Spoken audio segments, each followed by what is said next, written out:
I thank the gentleman, the gentlelady from Georgia, Ms. McKinney. Oh, thank you, Mr. Chairman. Mr. Secretary, I watched President Bush deliver a moving speech at the United Nations in September 2003, in which he mentioned the crisis of the sex trade. The President called for the punishment of those involved in this horrible business. But at the very moment of that speech, DynCorp was exposed for having been involved in the buying and selling of young women and children. While all of this was going on, DynCorp kept the Pentagon contract to administer the smallpox and anthrax vaccines and is now working on a plague vaccine through the Joint Vaccine Acquisition Program. Mr. Secretary, is it policy of the U.S. government to reward companies that traffic in women and little girls? That's my first question. My second question, Mr. Secretary, according to the Comptroller General of the United States, there are serious financial management problems at the Pentagon, to which Mr. Cooper alluded. Fiscal year 1999, $2.3 trillion missing. Fiscal year 2000, $1.1 trillion missing. And DOD is the #1 reason why the government can't balance its checkbook.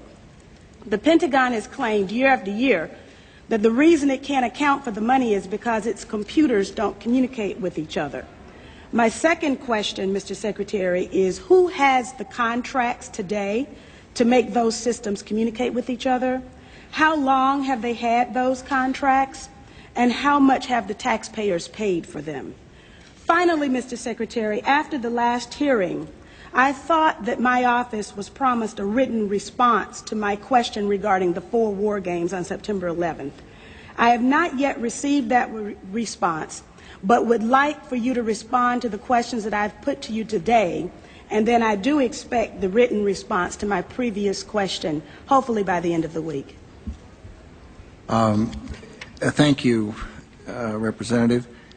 First, the answer to your first question is no, absolutely not. The policy of the United States government is clear, unambiguous, and opposed to the activities that you described. The second question. Well, how do you explain the fact that DynCorp and its successor companies have received and continue to receive government contracts?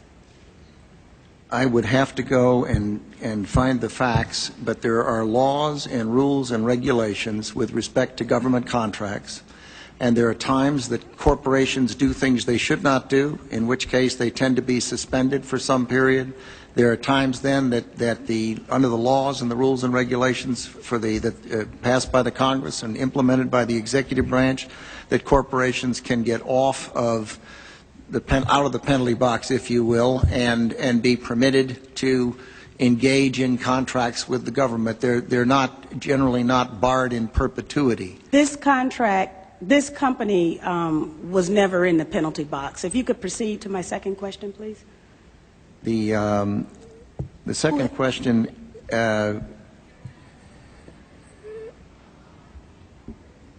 I've forgotten what the second question was.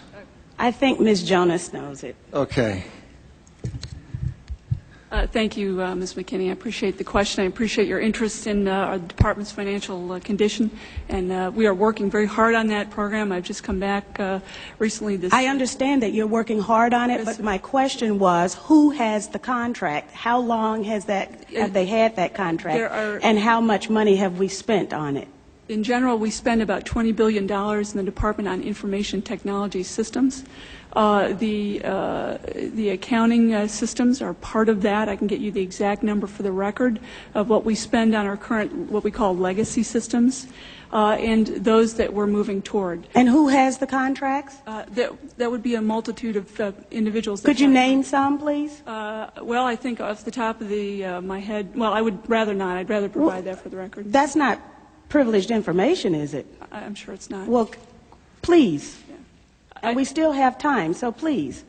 I would be glad to provide for the record. I don't want to talk from the top of my head and be incorrect. On your first question, I'm advised by Dr. Chu that it was not the corporation that was engaged in the activities you characterized, but I'm told it was an employee of the corporation, And it was some years ago in the Balkans that took place. It's my understanding that it continues to take place, and Is that right? Yes. Well, if you can give me information to that I'm effect, sure we you will. are interested in all of the information that I have, and I'll be more than happy to provide it to you. Good, thank you. But I would also like to get information from you. Okay. For example, the information that I just requested about who has those contracts. Certainly. Let me assure the gentlelady that we'll make sure that this exchange of information takes place. And Mr. Secretary, if you can get back with us on the DynCorp we will story, we'll get that to the gentlelady. We'll get Thank you, back, Mr. Chairman. We'll get back on both of the first two questions, but the Congresswoman has raised the other question twice now, and I'd like to have General Myers respond because you mentioned it in the last hearing, and I think it would be helpful to get the answer, even though we're on red, if you don't mind, Mr. Chairman. General Myers, go right ahead. But I would like to have the answer in writing as well, as I thought my office was promised. Okay, I don't know about the promise, Congresswoman, but could you repeat the question to make sure I'm answering the right question? This is 9/11 question. The question was, we had 4 war games going on September 11th, and the question that I tried to pose before the Secretary had to go to lunch was whether or not the activities of the 4 war games going on September 11th actually impaired our ability to respond to the attacks. The answer to the question is no, did not impair our response. In fact, General Eberhart, who was then the commander of North American Aerospace Defense Command, as he testified in front of the 9/11 Commission, I believe he told them that it enhanced our ability to respond, given that NORAD didn't have the overall responsibility for responding to the attacks today. That was an FAA responsibility. But they were 2 CPXs. There was 1 Department of Justice exercise that didn't have anything to do with the other 3. And there was an actual operation ongoing because there was some Russian bomber activity up near Alaska. So Let me ask you this then. Who was in charge of managing those war games? And General, why don't you give the best answer you can here in a short period of time, and we'll. The gentlelady wants to get a written answer anyway, and then we can move on to other folks. The important thing to realize is North American Aerospace Defense Command was responsible. These are command post exercises. What that means is all the battle positions that are normally not filled are indeed filled.